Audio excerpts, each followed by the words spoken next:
श्री शिवाय नमस्तुभ्यम।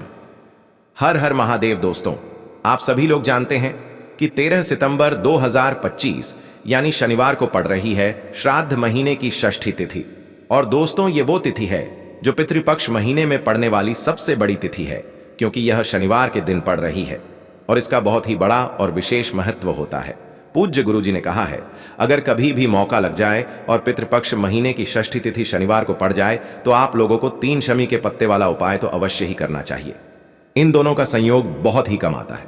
और दोस्तों, पूज्य गुरु जी ने अपनी शिव महापुराण की कथा में बताया है, इस दिन आपको 3 शमी पत्ते वाला उपाय तो अवश्य ही करना चाहिए, क्योंकि ऐसा दिन पूरे साल में सिर्फ एक ही बार आता है। और दोस्तों, आप सभी लोग जानते हो कि शनिवार का अगर सबसे बड़ा कोई उपाय है तो वो 3 शमी के पत्ते वाला उपाय है। तो दोस्तों, इस शनिवार के दिन आप लोगों को इस 3 शमी पत्ते वाले उपाय को जरूर करना है। बहुत सारे लोग होंगे जिन लोगों ने इस उपाय को न किया हो, मतलब पूरा साल निकल गया और उन्होंने किसी भी दिन इस 3 शमी के पत्ते वाले उपाय को न किया हो। पर दोस्तों, आपके पास एक आखिरी मौका बचा हुआ है, जो कि 13 सितंबर के दिन है। तो इस दिन आप लोगों को इस वाले उपाय को जरूर कर लेना है, भले ही आपने पूरे साल भर इस उपाय को न किया हो। पर अगर आपने इस पितृपक्ष महीने के शनिवार के दिन अगर इस वाले उपाय को कर लिया तो आपको इस उपाय को करने का वो फल मिलेगा जिसकी आपने कभी कल्पना भी नहीं करी होगी। इसीलिए आप लोग इस वाले उपाय को एक बार जरूर कर लेना, ताकि आप लोगों के हाथ से यह मौका ना जा सके और आपको इस उपाय को करने का फल मिल सके। दोस्तों, यह उपाय पंडित जी ने अपनी अभी की ही शिव महापुराण की कथा में बताया है। जिस उपाय को आज हम आपको बहुत अच्छे से समझाने वाले हैं, इस वीडियो को देखने के बाद इस उपाय को समझने के लिए आपको कोई और वीडियो को देखने की जरूरत नहीं पड़ेगी।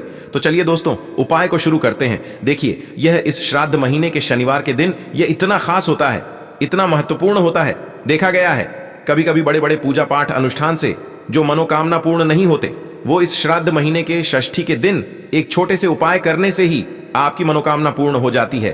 और बहुत सारे लोगों ने इस उपाय को किया भी है और उनको इस उपाय को करने का फल भी जरूर मिला है।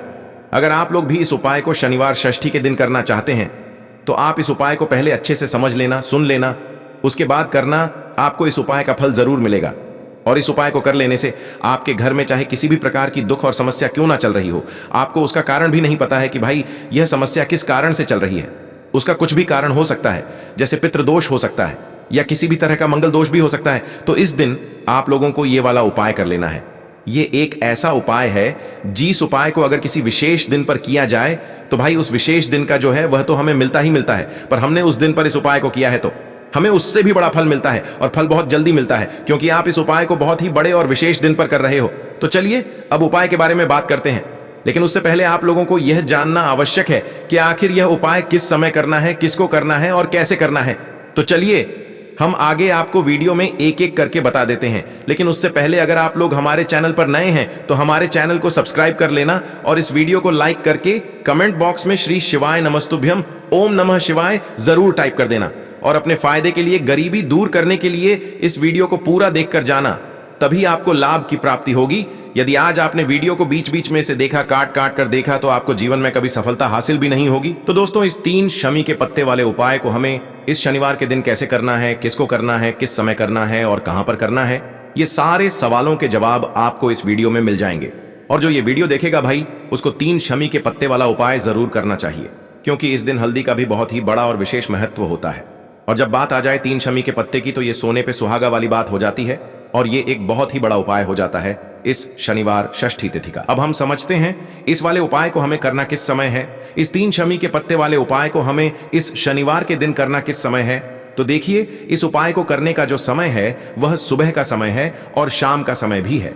अब देखिए, यहां पर हम मुख्य रूप से सुबह का समय नहीं बोलेंगे, क्योंकि 13 सितंबर शनिवार षष्ठी का दिन है और इस दिन प्रदोष काल के समय का बहुत महत्व होता है। बाकी अगर सुबह के समय भी करेंगे तो भी अच्छा होगा, उसमें कोई भी दिक्कत वाली बात नहीं है। तो चलिए जानते हैं इस विशेष उपाय के बारे में। लेकिन उससे पहले एक प्रार्थना, अगर आप इस चैनल पर नए हैं तो आप इस वीडियो को लाइक करें, चैनल को सब्सक्राइब करें और कमेंट बॉक्स में आप अपनी राशि या अपना नाम जरूर डाल दें, क्योंकि हम राशि से जुड़ा भाग्य भी बताते हैं और भाग्य में चल रही परेशानियों को दूर करने के लिए वह आसान से आसान उपाय भी बताते हैं। तो चलिए अब हम अपने सबसे पहले उपाय की बात कर लेते हैं तो देखिए, आज के इस पूरे वीडियो में हम आपको 3 से 4 महाउपायों के बारे में बताएंगे। तो वीडियो को आपको पूरा अंत तक देखना है। देखिए, पहला और दूसरा उपाय बहुत ही खास है और तीसरे उपाय को करने से जो आपका अटका हुआ पैसा है, आपका जो अटका हुआ धन है, जो आपको मिल नहीं रहा है, तो वो आपको प्राप्त होगा और आपकी सारी समस्या समाप्त हो जाएगी और आपकी सारी मनोकामनाएं परिपूर्ण होगी। तो चलिए सबसे पहले हम जान लेते हैं पूज्य गुरुजी द्वारा बताए गए पहले महा उपाय के बारे में। इस उपाय के लिए सबसे पहले तो आपको मात्र 3 शमी पत्र लेने होंगे। इसी के साथ में आपको मात्र थोड़ा सा शहद लेना है। शहद आप मात्र 1 चम्मच या फिर उससे भी कम लें और इसी के साथ में आपको मात्र एक तांबे के पात्र के अंदर अपने घर से शुद्ध जल लेना है। अब दोस्तों मात्र इन तीनों सामग्रियों को लेकर के सीधे आपको पहुंच जाना होगा भगवान शिव के मंदिर में। देखिए गुरुजी ने बताया है ये वाला उपाय आप सुबह भी कर सकते हैं और शाम के समय में भी कर सकते हैं। जब भी आपके पास समय हो तब आप इस उपाय को कर सकते हैं। देखिए सबसे पहले तो आप जो एक जल का पात्र लेकर के गए हैं उससे आपको धीरे धीरे शिवलिंग पर समर्पित कर देना है और लगातार आपको शिव महापुराण के मूल मंत्र श्री शिवाय नमस्तुभ्यम इस मंत्र का जाप करते रहना है। अब दोस्तों आपके पास जो शमी पत्र है 3 शमी पत्र है, तीनों को आपको उस शहद के अंदर अच्छे से डुबो देना है। यानी कि तीनों शमी पत्र पर आप चारों तरफ अच्छे से शहद का लेपन कर देना है। अब दोस्तों इन शमी पत्रों से आपको भगवान शिव के शिवलिंग का श्रृंगार करना है। यानी कि आपको एक शमी पत्र शिवलिंग के ऊपर रख देना, ये दूसरा शमी पत्र आपको शिवलिंग के दाएं तरफ रख देना है और तीसरा शमी पत्र आपको शिवलिंग के बाएं तरफ चिपका देना है। यह बात हमेशा ध्यान रखना कि डंडी का जो भाग होगा वो जलाधारी की तरफ रहेगा। इस प्रकार से आपको इन तीनों शमी पत्रों से भगवान के शिवलिंग का श्रृंगार करना है और लगातार आपको श्री शिवाय नमस्तुभ्यम या फिर ओम नमः शिवाय इस मंत्र का जाप करते रहना है। उसके बाद में फिर आप जिस भी मनोकामना के लिए उपाय कर रहे हैं, चाहे आप धन की प्राप्ति के लिए ये उपाय कर रहे हैं तो उससे आपको महादेव से परिपूर्ण करने के लिए प्रार्थना कर लेनी है, या फिर यदि आप व्यापार के लिए कर रहे हैं, अपनी नौकरी के लिए इस उपाय को कर रहे हैं, या फिर अपने संकटों को समाप्त करने के लिए यह उपाय कर रहे हैं, तो जो भी आपकी मनोकामना है उससे महादेव से परिपूर्ण करने के लिए आपको बोल देना है और फिर आपको वापस अपने घर आ जाना है। पूज्य गुरुजी कहते हैं कि यदि आप इन शमी पत्र से और वो भी शनिवार के दिन शिवलिंग का श्रृंगार करते हैं तो महादेव आपकी जो प्रार्थना है उसे बहुत ही शीघ्रता से स्वीकार करते हैं और आपकी सब मनोकामनाएं पूर्ण होने लगती हैं और महादेव आपकी जिंदगी को भी सिंगार देते हैं। चलो अब बात करते हैं हमारे दूसरे उपाय की तरफ। देखिए आगे बढ़ने से पहले वीडियो को एक लाइक जरूर करें। देखो इस उपाय को करने के लिए सबसे पहले तो आपको 2 मिट्टी के दीपक लेने होंगे। अगर आपके पास मिट्टी के दीपक नहीं है तो आप आटे के दीपक भी तैयार कर सकते हैं, परंतु कोशिश करना कि मिट्टी के दीपक आपको मिल जाए। ठीक है, देखिए अब मिट्टी के दीपक जब भी आप ले रहे हो तो आपको एक बात का विशेष रूप से ध्यान रखना है कि मिट्टी के जो दीपक है वो कहीं से भी टूटे हुए या फिर खंडित नहीं होने चाहिए। देखो आपको विशेष ध्यान रखना है कि आपको खंडित दीपक नहीं लेना है। इसी के साथ में आपको लेना होगा शुद्ध देसी गाय का घी। अब देखो गाय माता का यदि आपको घी प्राप्त हो जाता है तो वही आपको ले लेना है। अगर आपको गाय का घी नहीं मिलता है, कोई भी देसी घी आप इस्तेमाल कर सकते हो। देखिए अब आपको क्या करना है, आपको 2 चम्मच शुद्ध घी लेना है। क्योंकि आप 2 दीपक ले रहे हैं तो आपको 2 चम्मच शुद्ध घी लेना है। देखिए घी से दीपक प्रज्वलित करने से हमारे जीवन की जो संकट है, कष्ट है और बाधाएं हैं वह सभी दूर होती हैं और नकारात्मक ऊर्जा घर से बाहर जाती है। और घी से दीपक प्रज्वलित करने से बहुत अधिक लाभ होता है। और इसी के साथ में आपको लेनी होगी गोल बाती। आपको मात्र 2 गोल बाती लेनी होगी। गोल बाती का दीपक प्रज्वलित करने से माता लक्ष्मी बहुत अधिक प्रसन्न होती है, जिससे आपके धन में वृद्धि होती है। और इसी के साथ में आपको लेनी होगी 2 लौंग। देखो अब लौंग जो है हमारे जीवन के सारे संकटों और कष्टों को दूर करती है, तो इसीलिए आपको मात्र 2 फूल वाली लौंग लेनी है। अब ये सभी सामग्री लेने के बाद इन सभी सामग्रियों को लेकर के आपको पहुंच जाना है पीपल के वृक्ष के वहां पर, क्योंकि इस दिन दीपक को पीपल के वृक्ष की जड़ में दीपक प्रज्वलित करना बहुत ही विशेष बताया है, खासकर शनिवार के दिन। तो कैसे करना है चलिए जानते हैं। पूज्य गुरुजी कहते हैं कि जो भी व्यक्ति पीपल के वृक्ष से कोई भी उपाय करता है तो उसके जीवन में कभी भी धन की समस्या उत्पन्न नहीं होती है। देखिए, पूज्य गुरु जी ने बताया है आपको ऐसे पीपल के वृक्ष के नीचे इस उपाय को करना है जो थोड़ा बड़ा वृक्ष हो और उसकी छाया आपके ऊपर पड़नी चाहिए, और पीपल की जड़ में आपको ये उपाय करना है। अब सबसे पहले तो आपको अपना जो मुख है उत्तर दिशा की ओर रख करके खड़े हो जाना है। उत्तर दिशा जो है वो माता लक्ष्मी और भगवान विष्णु की मानी गई है, जिनकी कृपा से हमें धन की प्राप्ति होती है और आर्थिक तंगी से हमें छुटकारा मिलता है। तो सबसे पहले तो आपके पास में जो 2 दीपक हैं उन्हें आपको पीपल के वृक्ष की जड़ के पास में रख देना है। अब दोस्तों, इन दोनों दीपक में आपको 1-1 चम्मच घी डाल देना है। उसके बाद आपको दोनों दीपक में 1-1 गोलबाती को डाल देना है। इसके बाद आपको पीपलेश्वर महादेव का नाम लेकर के और अपनी नाम और गोत्र को बोल करके दोनों दीपक को आपको प्रज्वलित कर देना है। उसके बाद जो आपके पास 2 लौंग हैं उनमें से आपको 1 लौंग को अपने सीधे हाथ में रखना है, और जो दीपक है पहला दीपक उसके ऊपर से आपको पहले लौंग को 11 बार घुमाना है। देखिए, यदि आप 11 बार घुमा रहे हैं तो आपको 11 बार ओम महालक्ष्मी नमः इस मंत्र का जाप कर लेना है, और आपको अपना नाम और गोत्र को बोल करके आपको धन की प्राप्ति हो, धन की जितनी भी समस्याएं हैं वह सभी दूर हो, ऐसे आपको प्रार्थना कर लेनी है। और ये जो पहली लौंग है इसे आपको दीपक के अंदर डाल देना है। अब इसके बाद आपको दूसरी लौंग को भी लेना है और बाएं वाले दीपक के ऊपर से भी आपको इससे लौंग को 11 बार घुमा देना है, और 11 बार आपको ओम नमो भगवते वासुदेवाय नमः इस मंत्र का जाप कर लेना है। उसके बाद इस जलते हुए दीपक मैं आपको अपना नाम और अपनी गोत्र को बोल करके इस जलते हुए दीपक में ये लौंग आपको डाल देनी है। देखिए, पूज्य गुरु जी कहते हैं, देखिए, जो भी व्यक्ति इस उपाय तिथि पर कर लेता है उसके जीवन में कभी भी धन से जुड़ी समस्या उत्पन्न नहीं होती है। उसका जो सोया हुआ भाग्य है वह चमक उठता है और धन की देवी माता लक्ष्मी की प्राप्ति होती है। अब दोस्तों, हम जान लेते हैं पूज्य गुरु जी द्वारा बताए गए तीसरे विशेष उपाय के बारे में। तो ये उपाय भी आपको अवश्य करना चाहिए।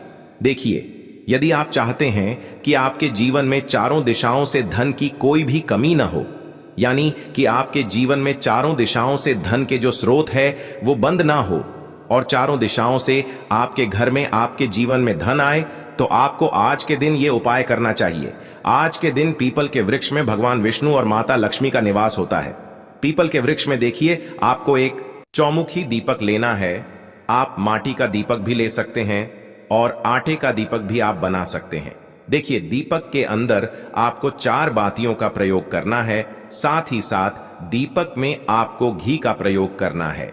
अगर घी आपके पास नहीं है तो आप तिल के तेल का प्रयोग भी कर सकते हैं, और साथ में आपको एक चुटकी हल्दी भी लेनी है होगी। अब देखो, ये जो चौमुखी दीपक है आपको पीपल के वृक्ष के वहां पर लेकर के पहुंच जाना है। देखिए, ये जो दीपक है आपको माता लक्ष्मी के निमित्त प्रज्वलित करना है, इसलिए आपको ओम महालक्ष्मी नमः इस मंत्र का वहां पर 108 बार जाप करना है। पीपल के वृक्ष के वहां पर यह जो चौमुखी दीपक है आपको उत्तर दिशा की ओर अपना मुख करके प्रज्वलित करना है। यह दीपक आपके घर में सुख समृद्धि प्रदान करेगा और आपकी जो दरिद्रता है उसे दूर करेगा। तो इस प्रकार से आपको यह दूसरा उपाय कर लेना है। अब दोस्तों, हम सबसे अंत में जान लेते हैं चौथे चमत्कारी उपाय के बारे में। ये उपाय विशेषकर रोग मुक्ति के लिए होने वाला है। देखिए, इस उपाय के लिए आपको मात्र थोड़ा सा शहद ले लेना है और इसी शहद के साथ में आपको मात्र 1 लोटा शुद्ध जल लेना है। तांबे के पात्र के अंदर अपने घर से अब सिर्फ ये दोनों सामग्री लेकर के सीधे आपको पहुंच जाना है भगवान शिव के मंदिर में। पूज्य गुरु जी ने बताया है कि शनिवार के दिन पर आप ये उपाय सुबह के समय भी कर सकते हैं और शाम के समय में भी कर सकते हैं। देखिए, सबसे पहले तो आप जो ये शहद लेकर के गए हैं, इस शहद से आपको माता अशोक सुंदरी वाले स्थान पर ओम का निर्माण कर देना है। यह जो ओम है आपको अपने सीधे हाथ की चिटी उंगली के पास वाली उंगली, अनामिका उंगली, उसी से बनाना है। और इसके बाद जो आपके पास एक लोटा शुद्ध जल है, इससे भी आपको धीरे धीरे भगवान शिव के शिवलिंग पर अर्पित करते जाना है। श्री शिवाय नमस्तुभ्यम इस मंत्र का जाप करते हुए पूज्य गुरु जी ने बताया कि जल आपको बिल्कुल धीरे धीरे समर्पित करना होगा और समर्पित करते हुए आपको कम से कम 11 बार या फिर 21 बार श्री शिवाय नमस्तुभ्यम इस मंत्र का जाप कर लेना है। लेकिन जैसे ही ये जल शिवलिंग से होकर के जलाधारी की ओर बह करके आएगा तो इस जल को आपको उसी पत्र में थोड़ा सा जल लेना है और यह जल आपको महादेव से औषधीय स्वरूप प्राप्त कर लेना है। आपको महादेव से प्रार्थना कर लेनी है कि है महादेव, मैं इस जल को औषधीय स्वरूप अपने घर लेकर के जा रहा हूं। मेरे परिवार के सदस्यों के शरीर में बीमारी हो चुकी है, उस बीमारी को ठीक करने के लिए आप इस जल को औषधीय स्वरूप बना दीजिए। इस प्रकार से प्रार्थना करते हुए यह जल आपको अपने घर लेकर के आ जाना है। अब दोस्तों, इस जल का आपको उस व्यक्ति को आचमन करवाना है जो व्यक्ति बहुत अधिक बीमार है, यानी कि थोड़ा थोड़ा जल आपको उस व्यक्ति को आचमन करवा देना है। पूज्य गुरु जी ने बताया है कि जो भी व्यक्ति इस जल का आचमन कर लेता है उसका सभी रोग और बीमारी दूर हो जाती है। तो दोस्तों, इस वीडियो में हमने पूज्य गुरु जी द्वारा बताए गए 3 महा उपाय बताए हैं जो आपको अवश्य करने हैं। अगर आपको उपाय को लेकर कुछ भी पूछना है कमेंट बॉक्स में पूछ सकते हैं। उपाय को लेकर कोई भी गलती ना करे। हर हर महादेव, ओम नमः शिवाय। देखो, इस उपाय के लिए आपको लेना है एक गोल बाती का दीपक। आप चाहें तो मिट्टी का ले सकते हैं या फिर घर से शुद्ध आटा मढ़कर उसका दीपक आप तैयार कर सकते हैं। इसके बाद आपको लेना है शुद्ध गाय का घी। अगर वो नहीं है तो कोई भी देसी घी इस्तेमाल कर सकते हैं जिससे आपको दीपक प्रज्वलित करना है। देखो, अब ये सब सामग्री लेकर आपको जाना है प्रदोष काल में आपके घर पर तुलसी जी के घेरे के पास में। देखो, ये उपाय तो आपको अवश्य करना है। देखो, वहां पहुंचकर सबसे पहले वो दीपक आपको प्रज्वलित कर देना है और ओम नमो भगवते वासुदेवाय नमः का 11 बार जाप करना है। उसके बाद आपको अपने सीधे हाथ में थोड़ी हल्दी लेकर उस दीपक में अपना नाम और गोत्र बोलते हुए डाल देना है। उसके बाद माता लक्ष्मी से आपको प्रार्थना करना है कि हे महालक्ष्मी, हमारी सभी दुख तकलीफों को दूर करो। हे महादेव, हमारे सब दुख कष्टों को खत्म करो। इस भावना से आपको ये उपाय करना लेना है 11 चावल के दाने। गुरु जी ने कहा है चावल के दाने खंडित नहीं लेने हैं, बिल्कुल साबुत होने चाहिए। उसके साथ में आपको लेना है एक बेलपत्र। बेलपत्र का भी एक नियम है, अगर आपके पास बेलपत्र नहीं है तो आप शिवलिंग से उठाकर उसको पुनः शुद्ध जल से धोकर इस्तेमाल कर सकते हैं। इस प्रकार आपको बेलपत्र लेना है। इसके बाद आपको एक लोटा जल लेना है। अब ये सब सामग्री लेकर आपको जाना है महादेव के मंदिर में। देखो, अब आपको उत्तर साइड में खड़े हो जाना है और सबसे पहले आपको एक बेलपत्र अपने हाथ पर और 11 चावल दाने रखकर शिवलिंग के ऊपर अपना नाम और गोत्र बोलते हुए समर्पित कर देना है और ओम नमः शिवाय श्री शिवाय नमस्तुभ्यं का लगातार जाप करना है। अब आपको जो एक लोटा जल साथ में लेकर आए थे उसे धीरे धीरे बेलपत्र और चावल दाने के ठीक ऊपर आपको समर्पित करते जाना है और शिव पुराण के मूल मंत्र श्री शिवाय नमस्तुभ्यं का 11 बार जाप करना है और अपनी मनोकामना बोलते जाना है। देखो, बस छोटा सा उपाय करना है, देखना एक दिन आपके सब काम बनने लग जाएंगे। गुरु जी का बहुत ही विशेष उपाय है।